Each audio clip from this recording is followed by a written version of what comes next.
केंद्र सरकार अपनी 13 सेक्टर की प्रॉपर्टीज प्राइवेट कंपनियों को लीज पर देने जा रही है। इससे वो 6 लाख करोड़ रुपए जुटाएगी। शुरुआत गैस पाइपलाइन से हो रही है। हमारे लिए इस पॉलिसी को जानना बेहद जरूरी है, क्योंकि ये सीधे सीधे हमारी आपकी पॉकेट से जुड़ा हुआ मामला है। मान लीजिए कि आपके पास एक सुंदर सा होटल है, लेकिन उसके मेंटेनेंस के लिए आपके पास पैसे नहीं है, तो आपने उसे प्राइवेट कंपनी को किराए पर दे दिया। अब आपका होटल भी बना रहेगा और किराए के पैसे भी मिलते रहेंगे। सरकार की नेशनल मोनेटाइजेशन पॉलिसी यही कहती है। ये सुनने में पढ़ने में तो बहुत अच्छा लग सकता है, लेकिन इस सरकारी एक्सपेरिमेंट के कुछ रिजल्ट हमारे सामने हैं। आइए उनसे रूबरू होते हैं। प्राइवेटाइजेशन के बाद पहला रेलवे स्टेशन बनकर तैयार हुआ है भोपाल का हबीबगंज स्टेशन। प्राइवेट हाथों में जाने से पहले इसका प्लेटफॉर्म टिकट 10 रुपए का था, अब 50 रुपए का है।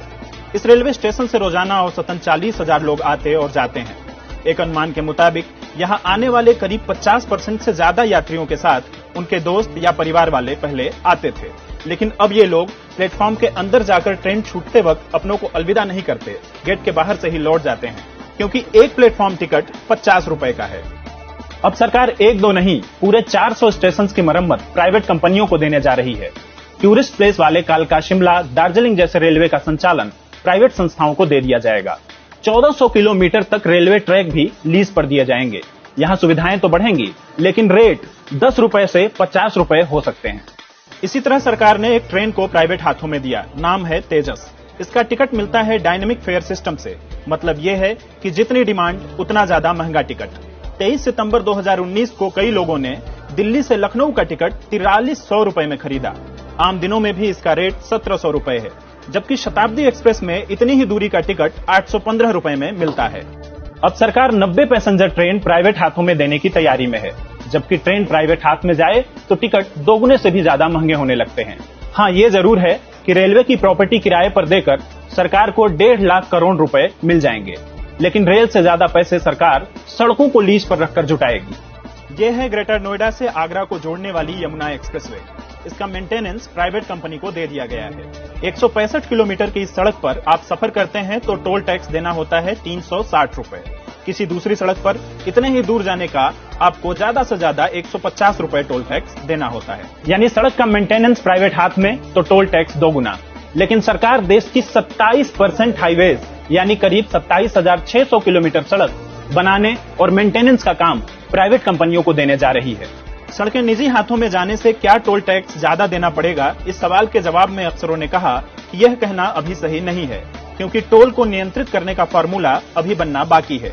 फिलहाल सरकार सड़कों को लीज पर देकर 1,60,000 करोड़ रुपए जुटाएगी। रेल सड़क के बाद सरकार सबसे ज्यादा पैसे जुटाएगी आपके घर में जलने वाली बिजली से जुड़ी चीजों को लीज पर देकर। पावर ट्रांसमिशन यानी बिजली सप्लाई करने वाले खंबे, तार, इलेक्ट्रिसिटी मीटर जैसी चीजों को लीज पर रखकर सरकार 45,200 करोड़ रुपए जुटाएगी। इसी तरह पावर जनरेशन यानी बिजली बनाने वाली चीजों को प्राइवेट कंपनियों को दिया जाएगा।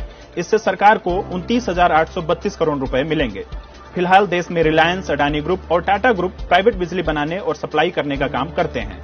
पावर के बाद बारी आती है आपके मोबाइल की। साल 1994 से ही सरकार स्पेक्ट्रम की नीलामी करती आई है। स्पेक्ट्रम वही नेचुरल रिसोर्स है जिसके जरिए मोबाइल या फोन से बातचीत होती है। 2016 की 4G स्पेक्ट्रम की नीलामी में सरकार की अपनी कंपनी BSNL बाहर हो गई थी। इसका नतीजा आज हमारे सामने है।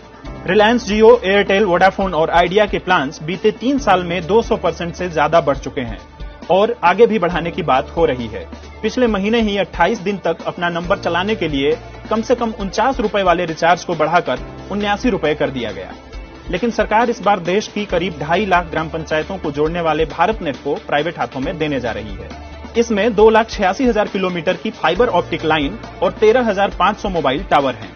इससे सरकार को 35,100 करोड़ रुपए मिलेंगे। अब बात नई पॉलिसी की शुरुआत 2,229 किलोमीटर में बिछी गेल की गैस पाइपलाइन की। ये वही पाइपलाइन है जिनके जरिए हमारे घरों में खाना बनने वाली PNG और गाड़ी में डलाने वाली CNG गैस पहुंचाई जाती है।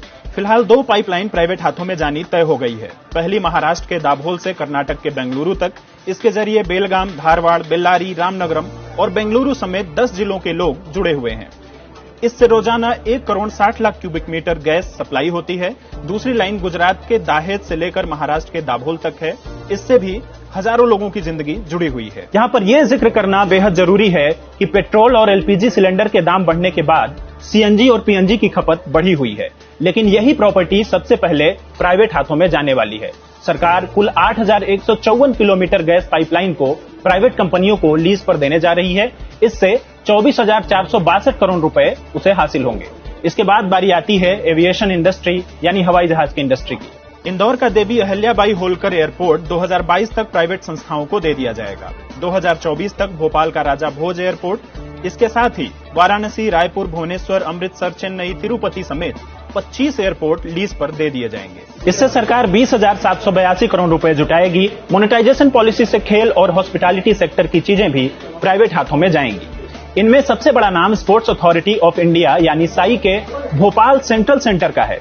ये सेंटर 100 एकड़ में फैला है। इसमें कई इंडोर आउटडोर स्टेडियम हैं और हॉस्टल भी हैं। खेलों के बाद आपसे जुड़ा हुआ है हॉस्पिटैलिटी सेक्टर। इसमें देश भर के 8 बड़े होटल को लीज पर दिया जाएगा।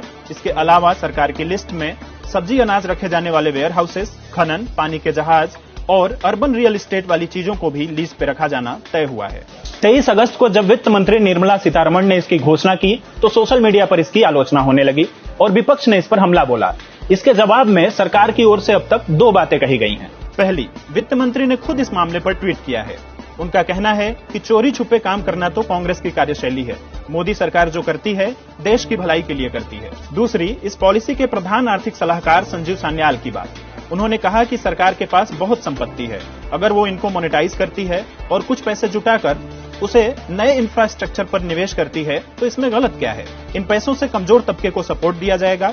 फिर सरकार अपनी संपत्ति को बेच नहीं रही है, केवल लीज पर रख रही है। सरकार ने फाइबर ऑप्टिक लाइन प्राइवेट कंपनियों को लीज पर दे रखी है, लेकिन सरकार की अपनी कंपनी बीएसएनएल आज खस्ता हालत में है।